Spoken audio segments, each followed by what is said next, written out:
padrebės rankas, nesusdraugauju aš niekaip su.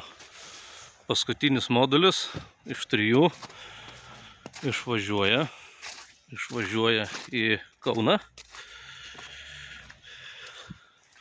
Nu ką daugiau. O mūsų čia, žiūrėkit, gražus vartai. Keistai atrodo, ne, tentinis angaras, o vartai tai apšildyti normalus. O dėl ko? Dėl ko mes dėjom jos? Dėl to, kad žadamės viską apšildyti. Visas šitą mūsų angariuką apšildyti, kad žiemą šilčiau būtų mums dirbti. Nors nėra labai šalta iš tikrųjų šią žiemą, tai iki pliusą visur angarę pakeldam su šitą pušką dizelinę 60 kW. Dabar žadam įstatyti 2 kaloriferius ir pastatyti katilinę už sienos, kažkur tai ten toliau už sienos.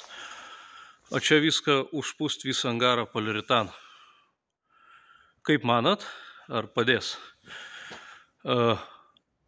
Kiek tariausi su putėjais, kas pučia už siemą poliuretanu, tai vieni aiškina, kad būtent reikia kažkokio specialaus, o visi kiti aiškina, kad užtenks atvirų porų poliuretaną. Aišku, čia 25 žiemą nesukelsim temperatūros, bet plius negalėsim palaikyti visą laiką žiemą. Ir patiems bus šiek tiek maloniau darbuotis. Ir biškį tada kažkaip tai darysim kitaip namelius. Nu, ką čia darysi kitaip, va, apšildytas.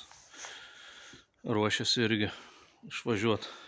Ta, beje, kažkas klausė, ar galėtumėm įsigyti tokį namelį su dalinai įrengta.